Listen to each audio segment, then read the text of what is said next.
Hello and welcome to 3 Minutes of Truth with Tate. Today is January 19th, and as I mentioned yesterday, I'm going to continue on with some things from this book by Lysa Terkeurst. It's Not Supposed to Be This Way.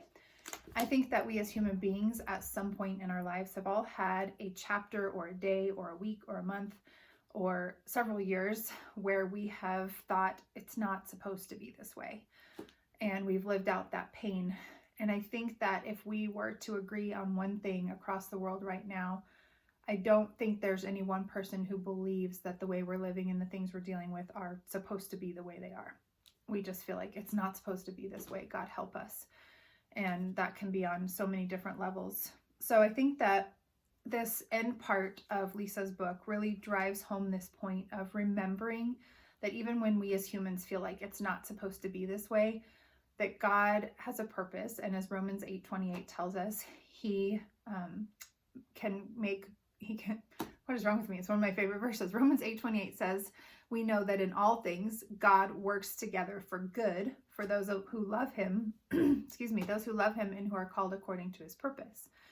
So at the top of page 214 here in Lysa's book, she makes a really great analogy. It says, we must know that just like the master baker has reasons to allow the flour and eggs in right measure into his recipe, Jesus, the author and perfecter of our faith, will do the same with dry times and hard times. And yes, we may have to go through some chaos in the mixing and some heat in the baking, but soon we will rise and live lives that are a sweet offering of hope, grace, peace, and comfort to others.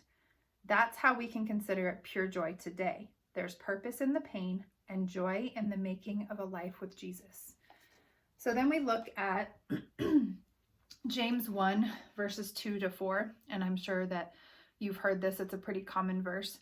James 1:2-4, it talks about trials and temptations, and it says, consider it pure joy, my brothers and sisters, whenever you face trials of many kinds, because you know that the testing of your faith produces perseverance. And let perseverance finish its work so that you may be mature and complete, not lacking anything. Just like the recipe has to have certain things in it that might not be so great individually, they come together so that the final product isn't lacking anything. And it's the same with us. Then there's a really cool part on page 227 that digs deeper into this and the way that it pertains to the pain in our lives. Let me find it. It says, we trust a God who allows hurt, but we also trust a God who uses hurt for good, just like Romans 8:28 says. Being hurt isn't the worst thing in the world. It's actually the very thing that makes us closer to Jesus and closer to our fellow humans. In a world of differences, we are so very united when we simply cry together. And then James 1 verse 12 goes on to talk about those of us who persevere and what comes of that. And it says, blessed is the one who perseveres under trial, because having stood the test, that person will receive the crown of life that the Lord has promised to those who love him. So then we go, well, what is this crown of life, right? So I like the way that Lysa describes it back on page 214. Goodness, got a frog in my throat today. Page 214, she says, this crown will be given to those called into special service to the King because of their dedication to him. Their hearts may have been broken during their earthly lives, but their spirits never were. They trusted Jesus and loved Jesus and cared for people all the way through. But instead of wallowing in pity, they just kept letting Jesus turn their dust into pottery, beautiful and strong and useful for noble purposes.